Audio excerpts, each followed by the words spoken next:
नमस्कार दोस्तों, आपका स्वागत है हमारे कहानी एल्बम चैनल पर। कहानियों से भरपूर हिंदी कहानियों का एक खजाना, उर्दू कहानियों का एक खजाना, कहानी एल्बम एक कहानियों का एक खजाना चैनल है। आज हम आपके लिए लाए हैं एक मनोरंजन से भरपूर सीख देने वाली एक कहानी, जो हम कोशिश करते हैं कि ऐसी कहानियाँ जो आपको सीख दे।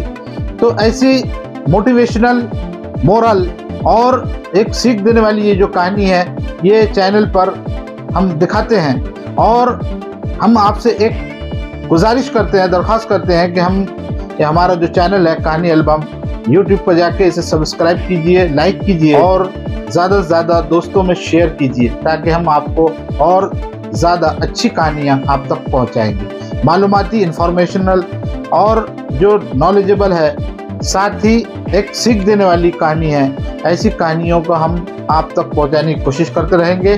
तो हम आज जो कहानी आपको बताने जा रहे हैं, एक वो कहानी है हाथी और एक सब्जी वाले की, जो आपको सीख देगी। तो हमारे साथ में बने रहिए और इसको देखते रहिए। एक गांव में एक सब्जी वाला रहता था।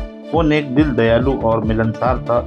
सभी गांव वाले उस सब्जी वाले से सब्जी खरीदते थे। एक दिन सब्जी वाले की दुकान में एक हाथी आया। वो भूखा था। सब्जी वाले ने उसे केला खिलाया। उस दिन के बाद से हाथी रोज सब्जी वाले की दुकान में आने लगा। दयालु सब्जी वाला उसे रोज केला खिलाता। बदले में हाथी कई बार उसे अपनी पीठ पर बिठाकर सैर पर ले जाता। दोनों की घनिष्ठता देखकर गांव वाले भी हैरान थे। एक दिन सब्जी वाले को किसी काम से बाहर जाना पड़ा। उसने अपने बेटे को दुकान पर बैठा दिया। जाते जाते वो उसे केला देते हुए कह गया कि हाथी आए तो उसे केला देना। सब्जी वाले का बेटा बड़ा शरारती था। सब्जी वाले के जाते ही उसने केला खुद खा लिया। जब हाथी आया तो उसके शैतानी दिमाग में एक शरारत सूझी। उसने एक लोहे की कील ली और उसे अपने पीछे छुपाकर हाथी के पास गया। हाथी ने समझा कि वो केला देने के लिए आया है, इसलिए अपनी सूंड आगे बढ़ा दी। उसके सूंड बढ़ाते ही सब्जी वाले के बेटे ने उस कील चुबो दी। हाथी दर्द से बिलबिला उठा। ये देखकर सब्जी वाले के लड़के को बड़ा मजा आया और वो ताली बजाकर खुश होने लगा।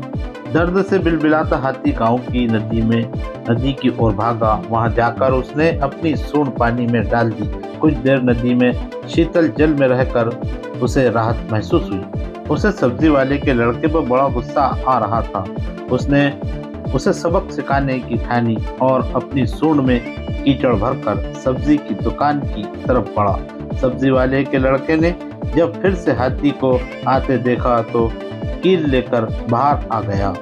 वो हाथी के पास आते ही उसे कील चुबाने के लिए आगे बढ़ा, मगर हाथी ने सूंड में भरा सारा कीचड़ उस पर उंडेल दिया। लड़का दुकान के सामने खड़ा था। वो ऊपर से नीचे तक कीचड़ से लथपथ हो गया। दुकान के अंदर भी छटक गया और दुकान में रखी सब्जियां भी कीचड़ में भर गई। उसी समय सब्जी वाला भी अपना काम निपटाकर दुकान वापस आया। वहाँ की ये हालत देखकर उसे कुछ समझ नहीं आया। उसने अपने बेटे से पूछा तो बेटे ने सारी बात बता दी। सब्जी वाले ने बेटे को समझाया कि तुमने हाथी के साथ बुरा व्यवहार किया है, इसलिए उसने भी तुम्हारे साथ वैसा ही व्यवहार किया है। जैसा व्यवहार करोगे वैसा ही पाओगे। आज के बाद किसी के साथ बुरा मत करना। फिर सब्जी वाले ने हाथी के पास जाकर उसकी पीठ सहलाई और उसे केला खिलाया। हाथी खुश हो गया। सब्जी वाले के बेटे ने भी उसे केला खिलाए, जिससे हाथी और उसकी दोस्ती हो गई। उस दिन के बाद से हाथी सब्जी वाले के बेटे को भी अपनी पीठ पर बिठाकर घुमाने लगा। अब सब्जी वाले के बेटे ने शरारत छोड़ दी और सबसे अच्छा व्यवहार करने लगा। दोस्तों, इस कहानी से हमें क्या सीख मिलती है? जैसा करोगे वैसा भरोगे। जैसा व्यवहार दूसरों से चाहते हो वैसा व्यवहार दूसरों के साथ करो। बुरे काम का बुरा नतीजा होता है। यही हमें सीख मिलती है। दोस्तों, हमारे चैनल पर हम आपको मनोरंजन के साथ ऐसी कहानियां बता रहे हैं जिससे हमें कुछ सीखने को मिलता है। हमारे चैनल को अभी कहानी एल्बम को पहले सब्सक्राइब कीजिए, लाइक कीजिए और दोस्तों में शेयर कीजिए। शुक्रिया।